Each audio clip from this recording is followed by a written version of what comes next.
What is good, Raider Nation, man? Today I got us another video, of course, on the topic of the Raiders, but not on the defensive side of the ball. As a matter of fact, this video is on the offensive side of the ball about one player and one player only.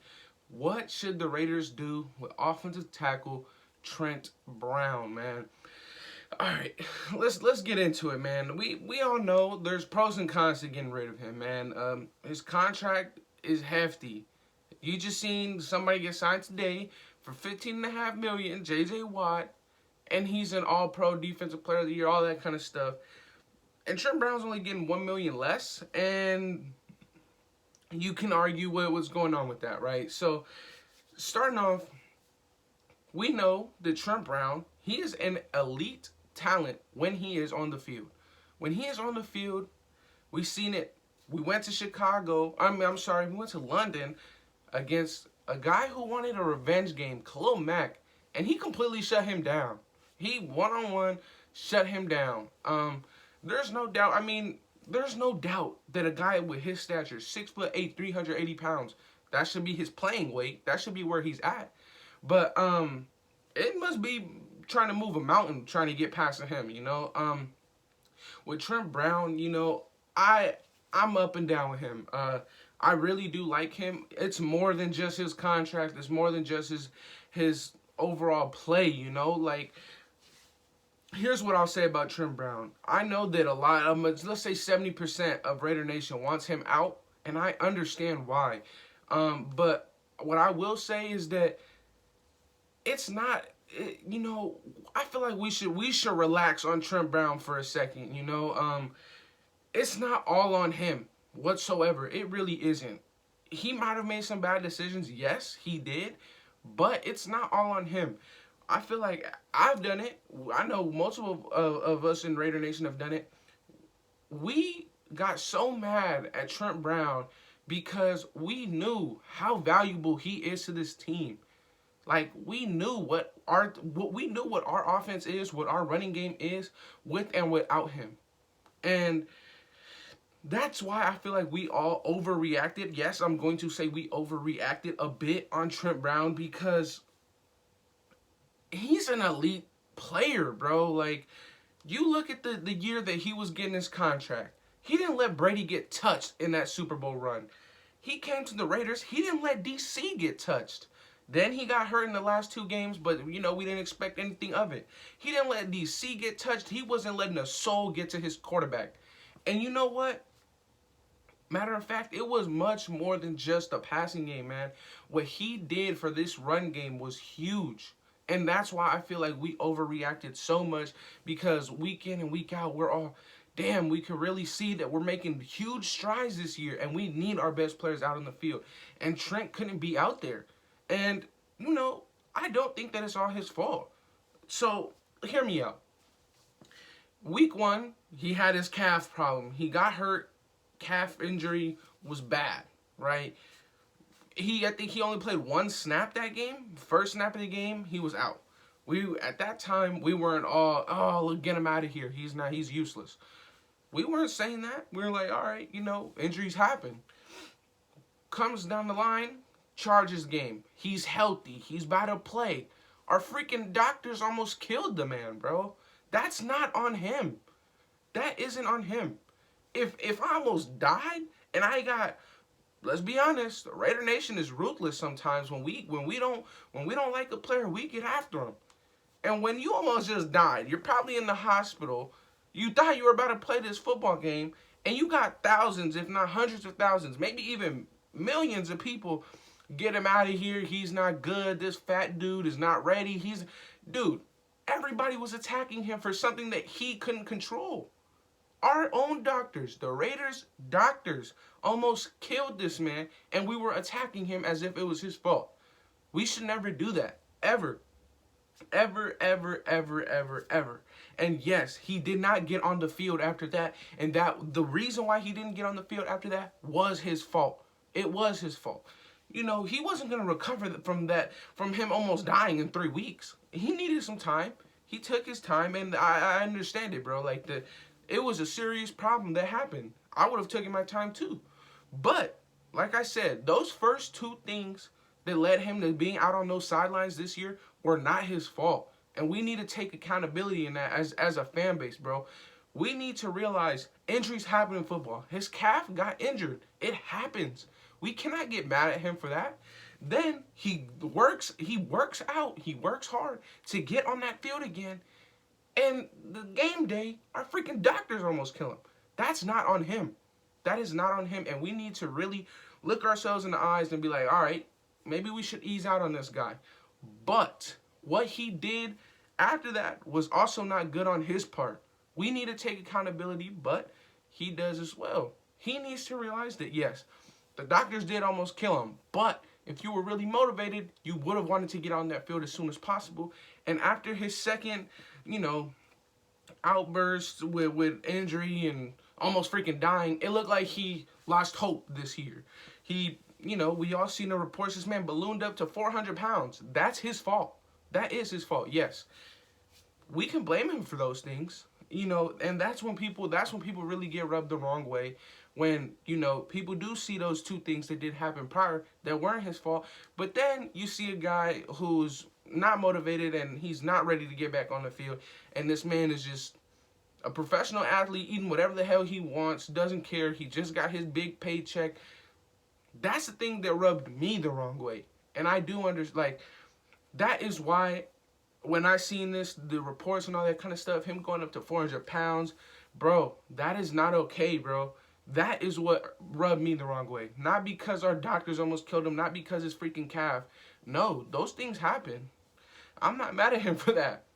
But we do need to realize, okay, is us getting rid of him, what is that gonna prove? What is that gonna really do for us? Where are we? We get 14. Let's say we do cut him, right? We get $14 million. Okay, what do we do with that money? Honestly, you can't say, oh, well, we're just going to go and start the year off with Sam Young. Hell no. What? Not at all. You can't do that. You can't just be like, all right, 14 mil, spend that on the defense. And then what? Have Josh Jacobs getting blown up? And then what? Have Derek Carr getting sacked consistently? No, we can't have that. We need to look more into it, man. What is it going to benefit if we have Sam Young starting the whole year, or Brandon Parker, who he is progressing, but let's say we have Sam Young out there getting DC blown up. What are we going to do if DC gets hurt? Because we're not going to have Marcus Mariota. We're going to have Nathan Peterman. So we have to look at things a little bit more realistically, guys. We can't have this kind of stuff. We can't. You look at the players in our division, the pass rushers in our division, they're coming after you. You need to have an elite tackle. You need to have 2 elite tackles, bro. You can't just be like, we're going to replace him with Brandon Parker this year. You're telling me that Brandon Parker consistently is going to go up against Joey Bosa, consistently go up against Bradley Chubb, maybe even Von Miller? We need to be realistic with ourselves, though. So there's that. There's that. My take on it, I'm going to say right now, at the moment, I do understand why more than 50% of the nation wants him out. But we also need to realize that we have too many holes on defense to be trying to also fill in holes on offense too. Thankfully, and I also see other things with people saying, let Richie Incognito go. That's ridiculous. That is ridiculous. Again, those injuries are not on these players, bro. It's football. It happens. If you guys never played football, then maybe I understand why you guys think the way you do. But we cannot just be letting these elite talents walk like this, bro. We cannot.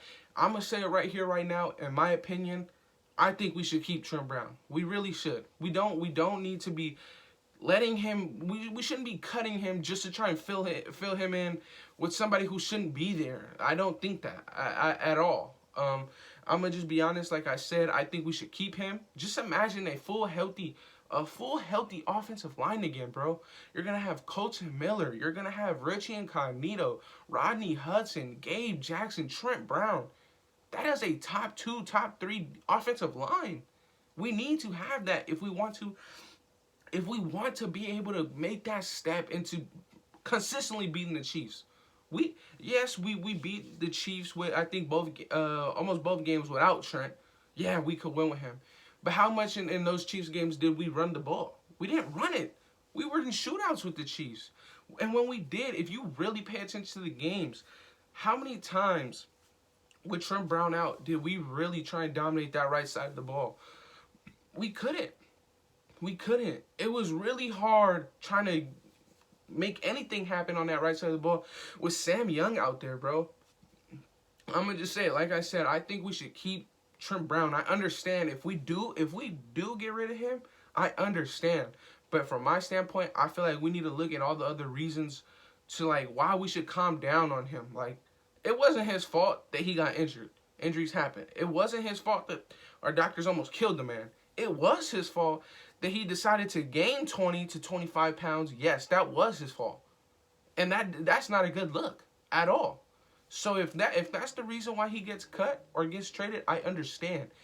But you shouldn't. You think about all the people who have gained weight in the NFL, bro. That it happens, bro. Like, my honest opinion, we should keep Trent Brown. Also, Josh Jacobs' rookie season. How many times did we honestly see him get hit behind the line? I'd say 7 times or less. Last year, Josh Jacobs at least got hit. He got hit behind the line at least 3 times a game. Minimum. And that's not only because of Trent Brown, but also Richie Incognito. Those are 2 guys that if you're not ready to fill in those holes the next day, you don't cut those guys. You don't. You don't move players that if you're running back, your franchise running back is going from getting hit behind the line less than 10 times in a whole year to getting hit 3 times behind the line a game, bro, that adds up. Why do you think that Josh Jacobs was getting hurt even more this year? It went from his hip to his ankle to everything. It was everything. Last year it was his shoulder because, he's a power back. That's gonna happen. He's a power back. But those other injuries, hip injuries, ankle injuries, are all because he's getting hit behind the line, getting hit before his body is ready to take a hit on another player. As far as Richie Incognito and Trent, you keep both of them if you can. I don't know if you could even restructure Trent Brown. I don't even think there's a point in doing that. You just play out his contract. That's my opinion. We all seen Josh Jacobs' rushing yards go from almost 5 yards a carry to not even 4 yards. Like, it takes a toll on this team. Also, you know how many times perfect example. We're trying to close out the half into the Chargers game to take a lead. Everybody in the press conference and Derek Carr himself, why would you guys throw a Hail Mary from just going into half? Why didn't you guys just take a knee? Because we did fumble. They said, if you guys watch the play, we had Darren Waller wide open. That pass is able to be completed if you have Trent Brown out there and not Sam Young. And next year, we will have him out there. This man is not about to be hurt for 8 months. He's going to be out on that field. But it's up to us now if we want him on our field playing 14 to 16 games, or if we want him on somebody else's field trying to go push for a Super Bowl. Because I know if Trent Brown's out there on the market this year, he's probably going to go to a team again. A team. Like, in a good team. I mean, that's just how I feel about Trent Brown. I think we should keep him, Richie. The only thing that you should be doing on that offensive side of the ball is finding Josh Jacobs a number 2 back, because he needs a new back. In my opinion, we need a back that can change the pace of the game. Like, we need a speed back. Josh Jacobs is a power back. We need somebody who can hit that one little crease and take it to the house. We need that. That's what we need. Josh Jacobs is going to grind out 20 yards. He's going to grind out, which is something that an elusive back is not going to do. But Josh Jacobs isn't going to be breaking 60 yards to 60-yard touchdowns. And in the way that we play, we don't need him to. But when we have a backup in, that's going to tire out the defense even more. You have somebody who's hitting you in the face, and then somebody that you have to chase your ass out. You have to freaking full sprint, because this guy has a chance to break a touchdown any second. That's the kind of things that you need. You look at the duos this year, the best duos in the NFL. they have either a power back and then a speed back.